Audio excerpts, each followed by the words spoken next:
marchés avec 3 experts en plateau avec nous pour décrypter tout ce qui se passe et commenter les actualités qu'on vient d'entendre avec Pauline. On est ravis d'accueillir Louis Defels. Bonsoir Louis.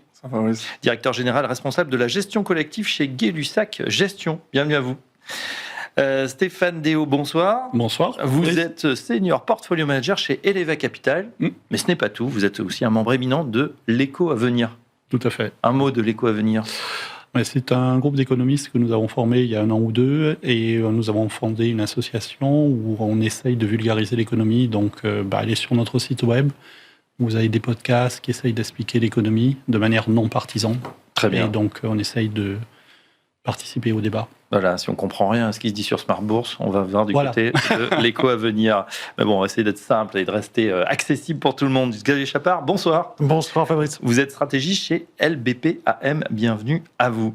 Tiens, on va démarrer tout de suite avec, bien évidemment, ce qui se passe sur la scène française. Le gouvernement Bayrou qui est tombé. Alors, on en parle depuis une semaine, c'était sans surprise. On voit que le marché, finalement, marché action, n'a pas tellement réagi. Le marché obligataire, c'était déjà attendu, l'OAT. Aujourd'hui, où on en est, est-ce qu'il y a des craintes à venir maintenant qu'on est à nouveau dans l'incertitude et dans un non-gouvernement ? Alors, le scénario qu'on a actuellement pour le marché, c'était totalement intégré dans les primes de risque qu'on avait déjà. En fait, c'est même entre les deux solutions, c'est-à-dire la nomination d'un nouveau Premier ministre ou une nouvelle dissolution, c'est plutôt le scénario un peu plus favorable au marché avec la nomination d'un nouveau Premier ministre. En tout cas, on repousse en fait l'incertitude, mais pour le marché, c'était déjà intégré. Nous, on pense qu'à court terme, il va y avoir de la volatilité parce qu'il va y avoir des négociations pour former le nouveau gouvernement et donc, a priori, quelques cadeaux budgétaires. Et l'autre raison, c'est la révision du rating par Fitch vendredi, où il y a un risque assez notable de dégradation encore de la dot de la France. Déjà intégré peut-être dans Alors, voilà, le truc, ça peut créer de la volatilité là à court terme. Maintenant, à moyen terme, le spread France-Allemagne à quasiment 80 points de base, on pense que ça intègre à peu près l'incertitude durable qu'on anticipe et l'ajustement budgétaire un peu moins important que ce qu'avait annoncé Bayrou, ce qui est probable pour l'année prochaine.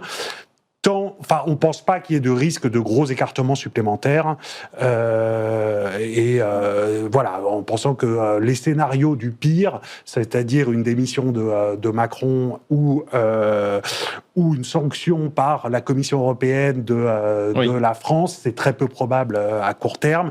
Et donc, on pense que les investisseurs, si le spread s'écarte à 90 points de base ou quelque chose comme ça, rachèteront de la dette française. Donc, c'est plus un risque durable qui va être dans les prix plutôt qu'une nouvelle crise de la dette. Stéphane Déo, c'est vrai que le président a reçu la démission de François Bayrou, c'était un peu plus tôt dans la journée, et il a dit qu'il allait nommer un Premier ministre dans les prochains jours. C'est vrai qu'on avait attendu pratiquement 2 mois l'an dernier, on se souvient... période des JO, c'était les JO en tout cas. Oui. Il y avait là, les JO, c'est vrai. Là, il n'y a plus, donc il n'y a plus d'excuses. C'est une période à haut risque, là, où finalement, comme vient de le dire Xavier, les marchés ont déjà circonscrit un peu les dangers. Non, je pense que pour l'instant, on est dans la zone, entre guillemets, connue. Ça ne veut pas dire qu'on sait où on va, mais le vote, c'était téléguidé. On savait que de toute façon, le gouvernement allait tomber, donc le marché ne réagit pas parce qu'il savait déjà que ça allait arriver. On va avoir un nouveau Premier ministre, donc pour l'instant, on est dans l'attente. Le downgrade de la France, oui, c'est très probable, mais on a des taux maintenant, Pauline le disait avant, qui sont très très proches de l'Italie. Oui. La France est AA, ce qui reste une bonne note, mais on traite comme un simple A. Ouais, même un petit peu moins. 3,48 pour la France, 3,50 pour l'Italie. Oui, je suis désolé, il y a une toute petite subtilité, c'est que l'empreinte de référence a changé. Aujourd'hui, Bloomberg est un peu facétieux, ils auraient pu choisir un autre jour pour ça. Mais bon, du coup, en fait, si vous regardez précisément, on est encore un tout petit peu en dessous de l'Italie. Mais bon, ça se joue à un poil près, donc peu importe. Ce qui est important, c'est que les marchés considèrent déjà que le risque, ou la prime de risque pour la France est à peu près équivalente à celle de l'Italie. Elle est supérieure à l'Espagne, au Portugal. Ouais. Tous ces pays sont déjà en simple A. Le souci, c'est que l'an prochain, on a beaucoup de dettes qui va être levée par tous les pays. Oui. Et puis, un nouvel entrant, c'est l'Allemagne, qui lui aussi va y mettre avec une très bonne notation. Donc, ils vont peut-être capter en priorité l'argent des investisseurs. Oui, alors moi j'ai une théorie sur ça qui, j'espère, sera fausse, mais jusqu'à présent, il y avait très très peu de papier allemand. Pourquoi ? Parce que la dette allemande était beaucoup plus faible. Et il y a beaucoup de banques centrales qui détiennent de la dette allemande. On pense qu'il y a au moins les 2/3 de la dette allemande qui est détenue par la BCE, plus des banques centrales asiatiques, d'Amérique latine, pour des raisons de conservation de réserves de change. Ouais. Du coup, si vous êtes un investisseur, vous n'avez pas assez de Bund pour investir. Donc vous prenez l'ersatz le plus proche, c'est la France en fait, qui n'est pas AAA, donc qui n'est pas une très bonne note, mais qui est très proche et qui est très liquide, etc., etc. Et donc, je pense que la France avait une espèce de prime, quelque part, de liquidité qui était liée au fait que c'était le second best, comme on dit. Là, si on passe au-dessus de l'Italie et si l'Allemagne commence à émettre beaucoup, cet argument tombe. Est-ce que ça vaut 0,5, 5 BP, 10 BP Oui, est-ce que ça va augmenter ? Mais on peut très bien imaginer une situation où la dette française, pour des raisons techniques, commence à glisser beaucoup plus. Et on le voit si vous regardez, par exemple, les achats des Japonais. On a des données hebdomadaires assez précises. Ces gens-là ont déjà commencé à vendre de la France de manière très nette depuis 2 ans et à racheter de l'Italie en contrepartie. Ouais. Parce que jusqu'à présent, la dette italienne payait beaucoup mieux. Enfin, beaucoup mieux. Mieux. Je rappelle que avec une trajectoire aussi intéressante. Avec une trajectoire de dette. Si vous prolongez la trajectoire de dette, la dette française dépasse la dette italienne d'ici la fin de la décennie. Ouais, ça, c'est probable. On termine le tour de table, Louis de Feltz, avec votre réaction également à la chute du gouvernement Bayrou et ses conséquences, bien évidemment. La chute en elle-même n'a pas énormément de conséquences, on va dire directes, parce que le marché l'avait complètement anticipé. Je crois qu'on est remonté ce matin à 82 points de base entre Loat et Bund.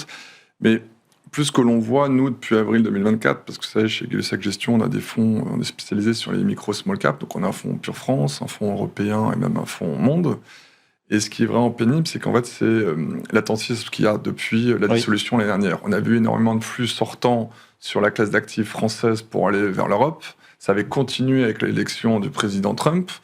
Et en 2025, c'était plutôt calmé. Parce que je pense qu'avec le fameux window dressing de fin d'année 2024, plus personne n'avait de small cap française. Donc, quand il n'y a plus rien, il n'y a plus rien.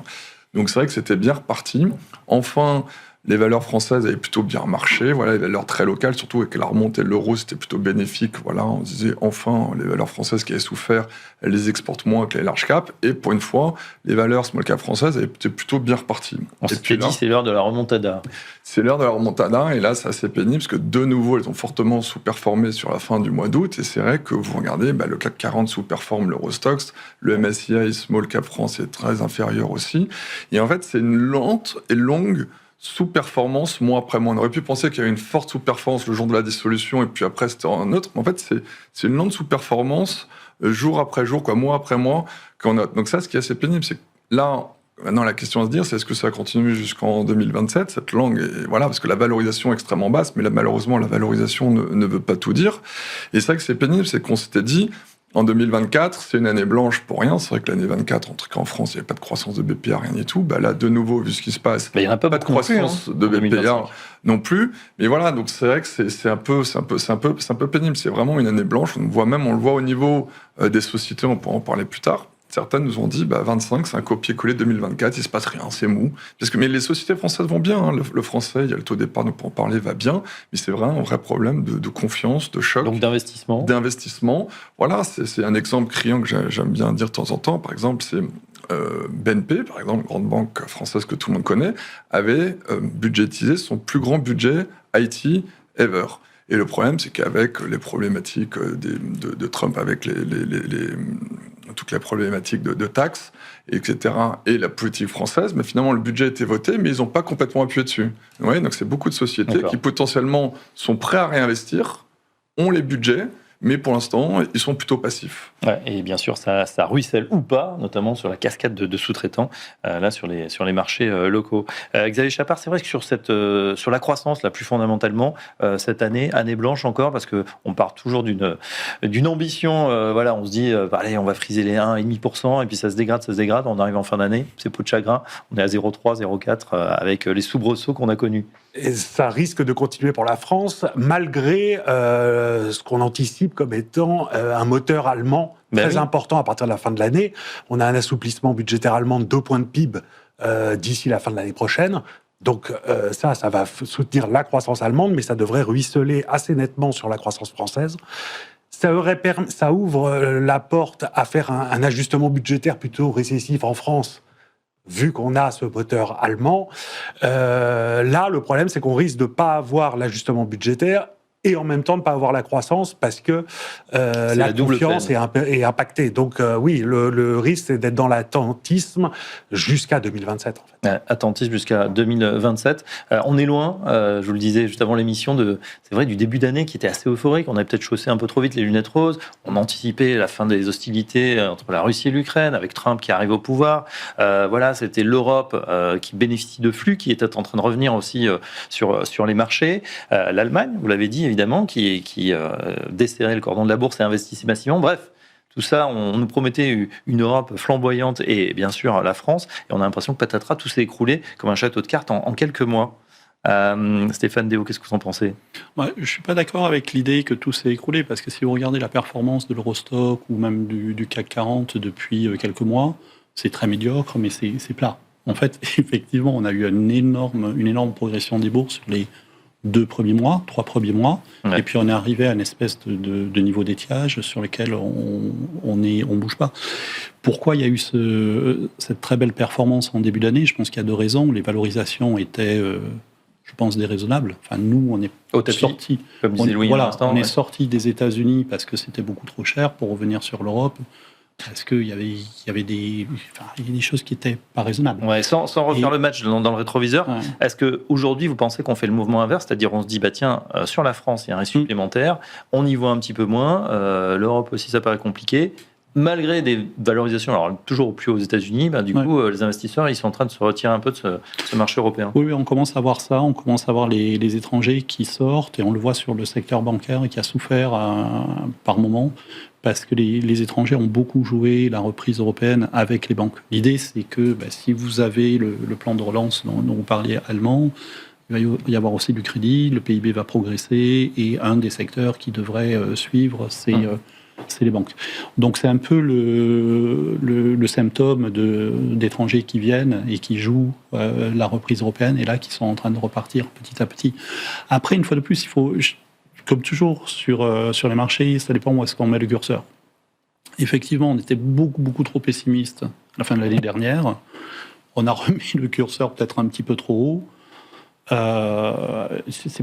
va pas repartir complètement en sens inverse non plus. Un atterrissage plus ou moins en douceur. Oui, c'est ça, c'est plutôt mou, mais il n'y a pas d'accident industriel. Là, on parlait de la France, mais sur le reste de l'Europe, nous, on reste assez positif à moyen terme, avec l'Allemagne, mais aussi avec l'Italie, l'Espagne, qui ont des bonnes performances, des fondamentaux qui s'améliorent, et une valorisation qui reste moyenne, on va dire, pour les actions européennes. Donc, il y a un potentiel. Et ce qui a aussi cassé le rebond des actions européennes, c'est l'appréciation de l'euro. En fait, si on regarde en dollars, les actions européennes ont continué à bien performer. Ou inversement, si on regarde en euros, les actions américaines n'ont pas si bien performé que ça à partir du deuxième trimestre. Donc si le change se stabilise un peu, ou en tout cas s'apprécie moins vite, il y a un potentiel de reprise de la hausse des marchés européens à moyen terme. Ouais, c'est vrai qu'on a l'impression d'une Europe à 2 vitesses. Louis de Fels, on s'est beaucoup moqué il y a quelques années des pays Club Med, du sud de l'Europe, mais aujourd'hui, force est de constater que c'est eux qui tirent la croissance. Je crois qu'on a même un record sur la bourse grecque, qui fait plus de 30% depuis le début de l'année. Oui, c'est la revanche des pics. En effet, on aime beaucoup la Grèce. On a quasiment entre 15 et 20% dans nos portefeuilles en Grèce. Il y a des superbes valeurs familiales très bien gérées, avec des coûts de production assez faibles, donc à des niveaux de valorisation encore assez très corrects. Donc, comme ils ont un coût de production assez faible, ils ont 3 différents métiers. Donc, ils ont la production pour les touristes, donc c'est vrai que la consommation qui est à fond, mais surtout, ils ont des coûts de production, notamment dans la technologie et ou dans les matières, et ils commencent à exporter de plus en plus à des coûts assez faibles, donc des grands gains de productivité. Donc, c'est vrai que la Grèce, on aime beaucoup. L'Italie, c'est quand même au corps des très beaux pays.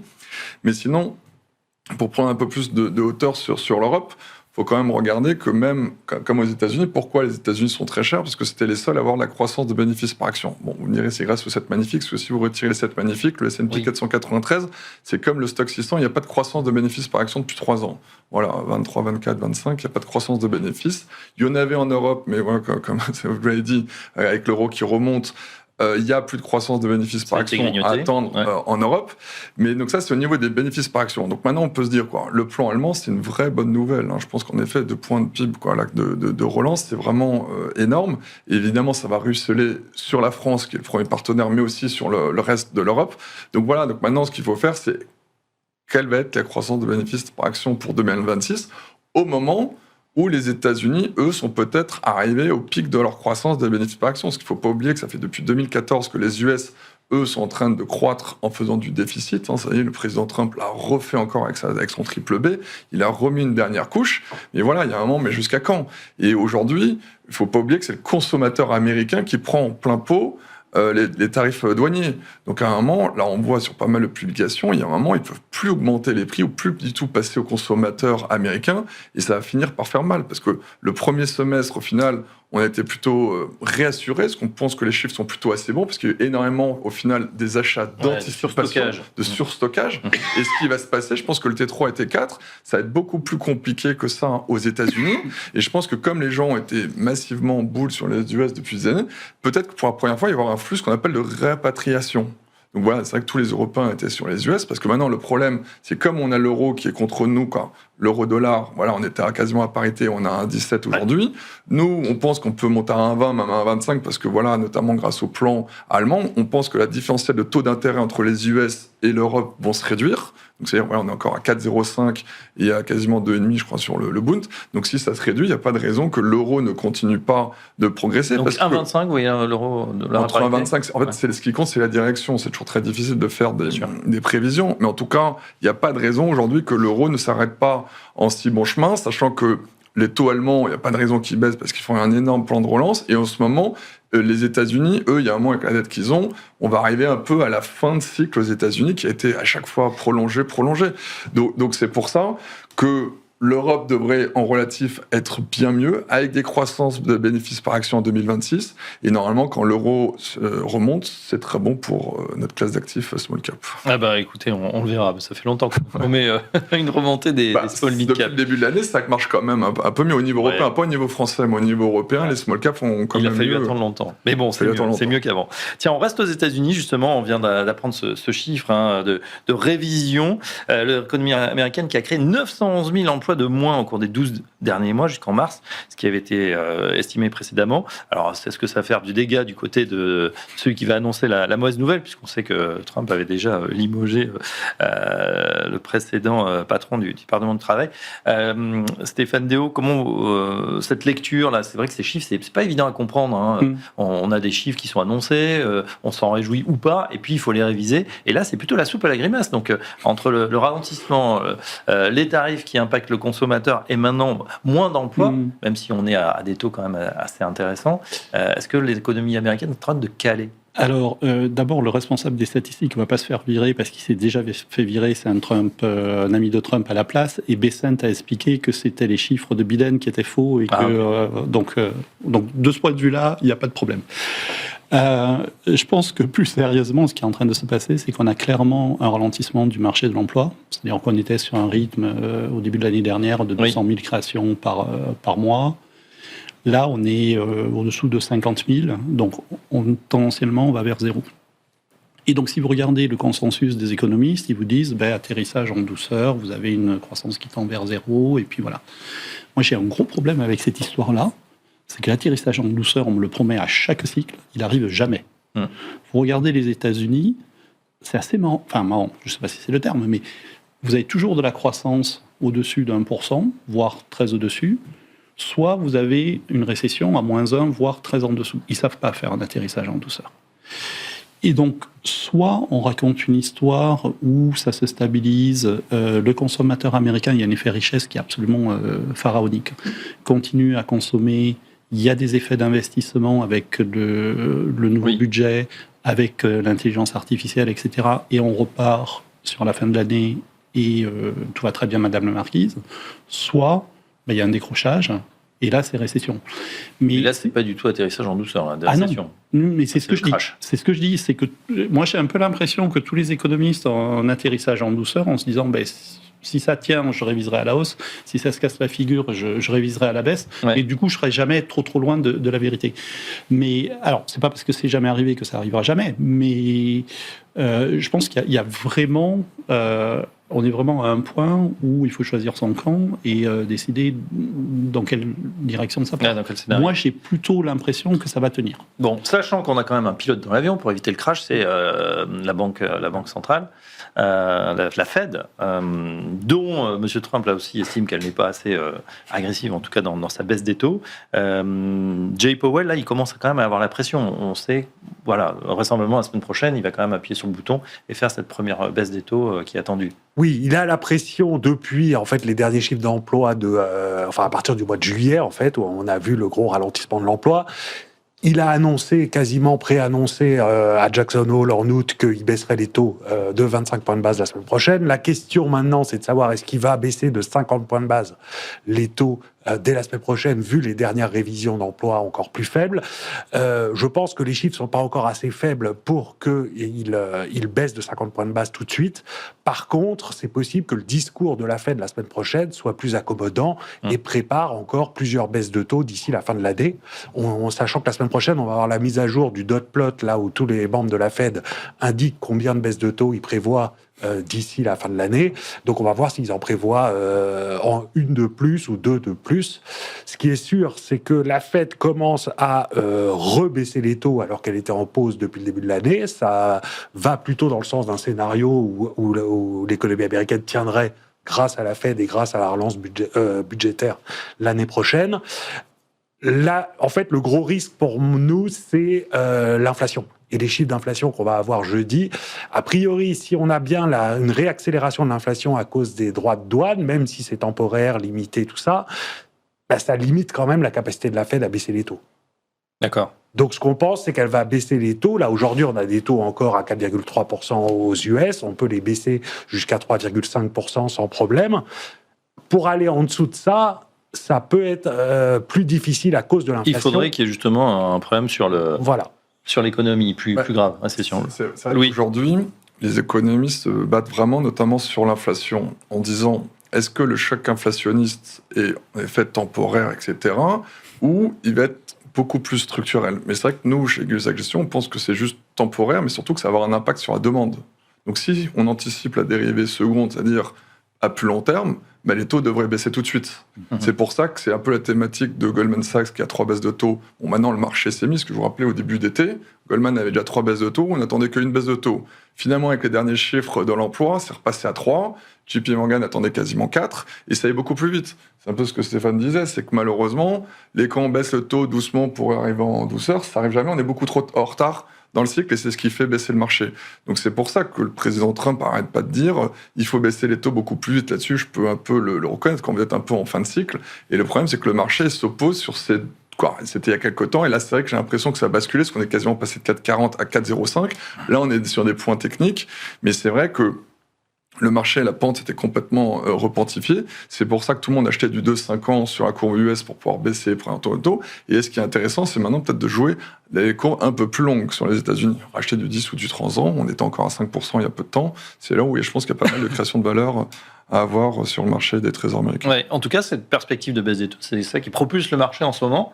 On le voit qu'il continue à voler de record en record. On se demande jusqu'à où ça va s'arrêter. Et est-ce que là aussi, on n'aura pas, sinon un atterrissage en douceur, une bonne gueule de bois? Ça a été un peu le repricing, parce que rappelez-vous, avant l'été, on pensait tous que tout le monde avait révisé à la baisse la croissance américaine à cause des droits de douane. Et puis finalement, finalement, ils ont fait que réviser la hausse. Ouais. Repricing, bon bénéfice par action, très bonne avec publication. Là aussi une dichotomie quand même entre les GAFA, enfin les évidemment. magnifiques. Oui, mais même le S&P 493, je crois qu'a fait plus 6 ou plus 8 de publications, ce qui était pas mal, évidemment, plus 24, je crois, pour les 7 magnifiques, donc ce qui fait des super publications. Donc vous avez eu un très très bon momentum de révision à la fois macroéconomique et microéconomique aux US, mais ça y est, c'est fait. Maintenant, quid du consommateur américain? Donc là, on est remonté au plus haut, ce qui a fait remonter tout au plus haut. Il y a le dollar aussi qui a aidé, les bénéfices par action. Et donc c'est vrai que là, aujourd'hui, un petit peu plus de prudence sur les actifs américains.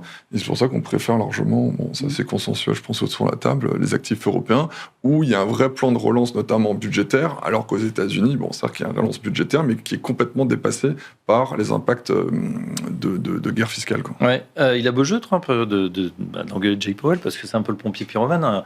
Bon, bien sûr, il y a cette guerre tarifaire. Bon, on prend quand même quelques sous au passage. On estime à quoi 100 milliards là, ce qui a été récolté, et puis ça va continuer les prochaines années, bien évidemment. Mais là, il dit en même temps, voilà, attention, il y a l'inflation qui redémarre, ou peut-être il faut encore accélérer pour faire America encore plus great again. C'est pas toujours lisible, ça, on le savait. Pour autant, le patron de la Fed, là, il est dans un corner et il doit appuyer sur le bouton, alors fort, pas fort. C'est ça qu'il va devoir décider dans les prochains mois. Alors, juste un petit rappel historique. Powell, il est président de la Fed depuis 8 ans. C'est-à-dire qu'il a été nommé par une personne qui s'appelle Donald Trump, qui était président de la République à l'époque.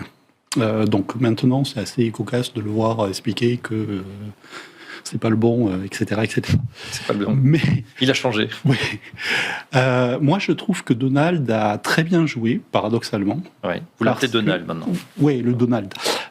Parce qu'il y avait une place de libre au board de la Fed. Il a nommé Myrène, qui était le responsable du conseil d'analyse économique. Myrène était en perte de vitesse, il avait plus d'influence, etc. Donc Myrène est là, et il doit se racheter une vertu, c'est-à-dire expliquer à tout le monde qu'il faut baisser les taux pour faire plaisir à Trump. Et il a été mis là pour 6 mois uniquement. Donc il sait qu'il est sous pression, donc il y a un Trumpiste convaincu dans la place. Et en mettant Myrène 6 mois seulement, on laisse ouvert la candidature pour remplacer Powell. Et donc, on a 2-3 membres du board, Waller, etc., qui sont en pleine campagne électorale, c'est-à-dire qui n'arrêtent pas d'expliquer, pour faire plaisir à Trump, qu'il faut baisser les taux, et d'ailleurs, il faudrait baisser les taux.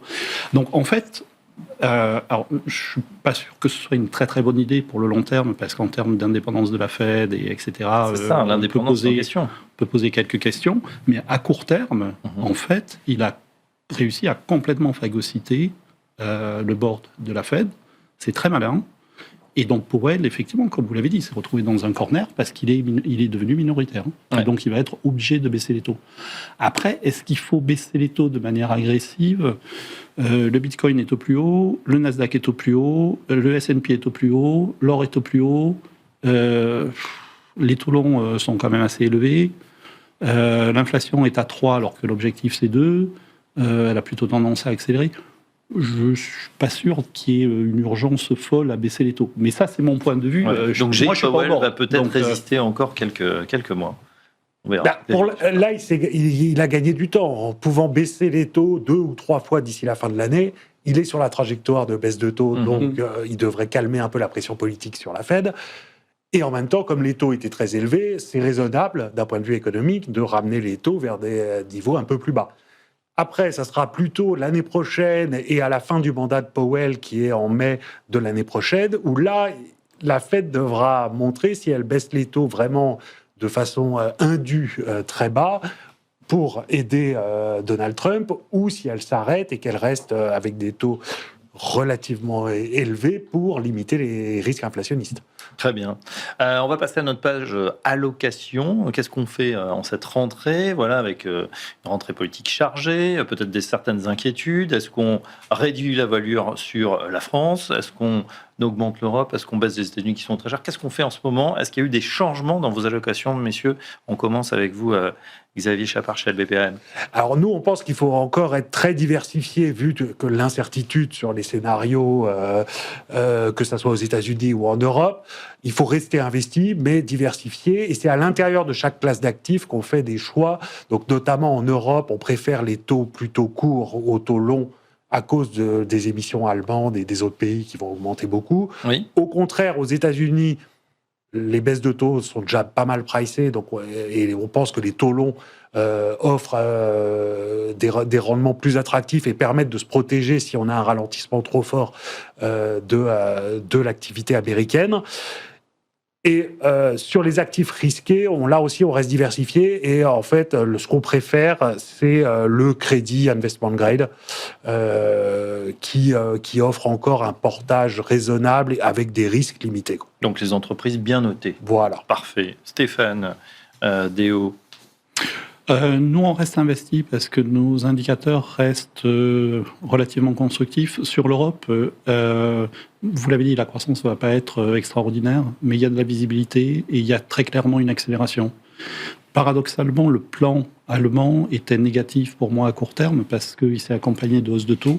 Oui. Donc à très court terme, on n'a pas encore les sous. Les sous, ils arrivent à la fin de l'année prochaine. Mais par contre, on a eu l'augmentation du niveau du Bund, qui forcément pèse sur la croissance. Donc ça, c'est passé. Les dépenses militaires, etc., vont arriver dans plus très longtemps. Donc on est vraiment sur une phase d'accélération. Moi, je regarde beaucoup l'indicateur avancé de l'OCDE, parce qu'il marche très bien. Et très clairement, il est en train de s'apprécier de manière très nette. On est au-dessus de 100. Donc vous avez quand même réduit la voilure sur la France. Ah oui, sur la France, par contre, on fait attention. Parce que je ne sais pas prévoir le risque politique, tout simplement. Et parce qu'à un moment donné, on peut se retrouver sur un scénario qui est moins sympathique que le scénario central. Donc moins d'actions françaises, moins d'obligations françaises. Et sur les États-Unis, on est toujours investi sur les États-Unis. Moi, je suis assez dubitatif. Je pense une fois de plus qu'il y a une pression telle sur la Fed qu'ils vont baisser les taux de manière excessive. Donc, à moyen terme, je suis inquiet. Et puis, il y a la discussion qu'on a eue tout à l'heure, qui est le soft landing. C'est jamais arrivé, donc ça peut très vite, avoir un décrochage. J'avais vu le PDG de Moderna qui disait « Je suis un optimiste paranoïaque ». Sur les États-Unis, c'est un peu ça. C'est « Je suis optimiste, mais j'ai le droit sur la gâchette pour partir très très vite dès qu'il y a le moindre signe ». Donc, c'est optimiste paranoïaque. Il avait raison, Moderna, c'est vrai que ça... Ouais. C'est très volatile. C'est ça que nous, Louis, on est un peu pareil sur les États-Unis, parce qu'aujourd'hui, où est la croissance des bénéfices par action? C'est aux États-Unis, donc on n'a pas le choix d'y être, notamment grâce à l'IA. Mais c'est vrai qu'un jour, on a évoqué 1000 fois la rentabilité, retour sur investissement de l'IA. Mais tant que ça tient, c'est vrai que voilà, faut rester, mais c'est un peu surveiller l'expression, j'ai déjà oublié. Mais voilà, merci.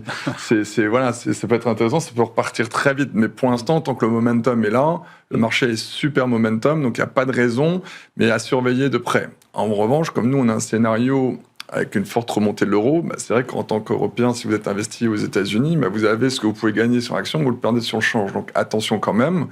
Et c'est assez statistique, quand l'euro surperforme le dollar, mécaniquement, tout le temps, les small caps ont surperformé les large caps. Parce que tout ce qu'on reprochait depuis 10 ans, depuis 2014, on disait les small caps, il ne faut pas en avoir parce qu'elles sont moins exposées aux États-Unis, etc. Plus difficile de se plus endetter, etc. Là, tout devrait aller mieux, notamment. Donc voilà, donc évidemment, après 3 ans de faux départ, là, je pense que même s'il y a eu, avec les élections françaises, un petit soubresaut cet été, on va dire, il ne faut surtout pas sous-estimer le plan allemand qui va vraiment être colossal, qui va ruisseler sur, évidemment, la France et les autres pays. Et celles qui en bénéficient le plus, c'est les entreprises locales. Donc, il y a beaucoup de sociétés qui sont vraiment locales. Ce n'est pas des Américains qui vont pouvoir aider. Donc, bien sûr. Alors, c'est vrai que le fait, on peut bien sûr se réintéresser. Il faut aussi réintéresser à ces small et mid caps. On sait qu'en plus, historiquement, elles surperforment, sauf peut-être les 7-8 dernières années. Mais le problème, c'est qu'on les connaît plus très bien. Je ne vous cache pas que c'est vrai, elles sont tellement peu suivies aujourd'hui. Et c'est un vrai problème aussi sur la cote. On parle toujours, alors nous, on n'a pas les 7 magnifiques, mais grosso modo, on a le CAC 40 et puis c'est un peu léger ailleurs. Qu'est-ce qu'on fait est-ce qu'il y a des secteurs que vous suivez en particulier dans cet univers des small et mid cap? Il y a beaucoup de différents secteurs. Il y a le secteur des ESN, donc c'est les mini Capgemini, qui ont pas mal souffert récemment, à tort, parce que beaucoup de gens ont dit avec l'intelligence artificielle, on va avoir moins de demandes d'ingénieurs. Mais c'est totalement faux, parce que c'est le patron de Neuro, une société qu'on aime beaucoup, donc dans les services informatiques, il nous a dit à chaque révolution informatique, on nous dit la même chose, on allait mourir. La bulle Internet, puis après pour le cloud, puis après pour l'IA. En fait, c'est des réserves de croissance. Voilà. En plus. Voilà. Après, on peut se poser les questions sur le logiciel, sur les valeurs de software. Voilà, en effet, il y a pas mal de sociétés qui peuvent être disruptées, donc attention. Donc voilà, donc c'est pas mal de sociétés qui sont dedans. On a beaucoup de sociétés, une société aussi dans l'électrification. Tout le monde connaît Schneider Electric, mais vous avez des très belles sociétés, plus dans les small caps, comme Cembri en Italie. Vous en avez aussi comme Synergy en Grèce, dont je vous parlais tout à l'heure. Il y a beaucoup de sociétés aussi qu'on aime beaucoup dans les infrastructures. Tout le monde connaît Vinci, Eiffage. Bon, malheureusement, avec le risque politique, on peut préférer peut-être Ferrovial. Mais après, il y a beaucoup de plus belles sociétés, plus petites, qui sont dans les infrastructures, notamment la Grèce, pour ceux qui sont allés en Grèce cet été, qui s'appelle Jekterna, ceux qui sont en train de refaire tout le port de Lavrio qui est au sud d'Athènes, toutes les infrastructures autoroutières au sud d'Athènes pour pouvoir aller dans le Péloponnèse. Voilà, c'est des idées comme ça qu'on aime beaucoup, qui sont décorrélées, et c'est des thématiques voilà, comme l'électrification, l'infrastructure qu'on aime beaucoup. Et vous avez beaucoup de pépites small cap pour jouer ces thématiques-là. D'accord, pas évident de s'y retrouver. On fait confiance aux géants dans ces cas-là et on va se précipiter sur les meilleurs fonds de la place. Alors c'est vrai que, messieurs, je ne vais pas vous interroger sur les valeurs, hein, c'est pas votre fort, mais c'est vrai que on parlait tout à l'heure de l'IA. On a l'impression que c'est vrai qu'il y a une surconcentration des investissements. Même certains parlent d'une bulle. On n'en voit pas forcément les effets à court terme. Alors tout le monde a essayé. Il y a un effet waouh, mais il y a une étude récemment du MIT qui a posé la question à 300 entreprises qui dit c'est vrai qu'on l'a essayé, on a mis des plans en place, on a dépensé beaucoup d'argent, mais on voit pas forcément les effets à court terme. Est-ce que ça vous inquiète, parce qu'on voit que quand même cette IA elle est propulsée par les plans gigantesques qui sont faits par les GAFAM en particulier, qui investissent des dizaines de milliards et qui continuent à investir sur cette nouvelle technologie. Xavier Chapard. Alors, on est au début, pour nous, on est encore au début du cycle, en fait. Donc, on est encore sur de l'investissement par les gros players. La diffusion dans l'ensemble de l'économie, elle est lente, mais c'est souvent le cas avec les nouvelles technologies, et il y a un risque de déception à moyen terme. Mais je pense, donc sur cette bulle d'investissement qu'on a aujourd'hui, c'est peut-être une bulle, mais à mon avis, on a encore du temps avant d'avoir un risque de déception sur le rendement de tous ces investissements que font les GAFA. Donc je pense que jusqu'en 2027, en tout cas, on reste porté par ce thème-là qui devrait être positif. Stéphane Déo, pour l'instant, la prime va aux vendeurs, je veux dire les vendeurs, mais le vendeur de pioche, Nvidia en particulier, avec cette méga cap de 4 000 milliards de dollars et un petit peu plus. Alors, il n'y a pas que lui, il y a d'autres gens qui en profitent. On parlait des small caps tout à l'heure. Il y a une boîte qui s'appelle Bloom Energy, par exemple, dont on est actionnaire, qui propose des solutions de continuité de l'électricité. Parce que quand vous investissez 1 milliard dans un data center, vous n'avez pas envie qu'il y ait une perte de courant. Donc, vous appelez Bloom Energy, qui vous garantit quelque chose, et c'est une valeur qui a une performance boursière absolument extraordinaire. Après, il y a effectivement, vous parliez de dizaines de milliards, on est sur des centaines de milliards maintenant. Dizaines de milliards chacun dans leur bilan, donc oui, voilà, c'est ça. On est à plusieurs centaines de milliards. Donc, si vous voulez rentabiliser ça, ça fait des centaines de milliards multipliés par 2 ou 3 en termes de chiffre d'affaires. Ça va être un petit peu pénible. Donc, je suis un petit peu inquiet. Par contre, les implications, on les voit déjà. Si vous regardez sur la médecine, c'est fabuleux ce qui est en train de se passer en termes de détection des maladies, de prévention, de nouveaux médicaments. Enfin, ce qui est en train de sortir, on est vraiment sur un saut quantique en termes de progression sur la médecine. C'est vraiment extraordinaire. Donc, ça promet de belles applications, en effet. Ah oui, c'est moins fiable sur l'économie, j'ai l'impression, ChatGPT ou les autres modèles. Alors, ChatGPT, il faut faire attention parce qu'effectivement, il y a plein de problèmes. Moi, je suis coincé plusieurs fois sur des problèmes de maths, par exemple. Bon, mais ça, c'est pas grave. Mais c'est comme d'habitude. Si vous voulez, on progresse sur certaines applications. J'ai pris la médecine parce que c'est la principale application pour l'instant et parce que ce qu'on voit sortir, une fois de plus, c'est vraiment impressionnant. Mais en logistique, on est actionnaire aussi, toujours pour venir sur les small caps de Planet Lab, qui est une entreprise qui fait des photos spatiales, qui a pris 50% hier, donc c'est pas mal, et qui fait de l'IA sur les photos spatiales et qui a des applications. Moi, je pourrais vous en parler pendant 2 heures, mais vous allez plus me réinviter après. Donc, il y a de la place aux autres. En tout cas, il y a vraiment des applications. Voilà. On a des choses qui vont sortir de plus en plus. Ah oui. Tiens, d'ailleurs, on tient notre première décacorne française. C'est Mistral qui a valorisé 14 milliards d'euros. Ça y est, elle n'est plus dans le spectre des small et big cap. Louis, ça, on ne peut plus investir dessus. Non, et ce qui est bien, c'est que pour une fois, c'est une société européenne, donc ASML, qui a investi dedans, qui a participé à l'augmentation de capital. Parce qu'il faut se rappeler que le patron d'ASML est français. Donc voilà, on avait pensé à un moment que ça aurait pu être Apple.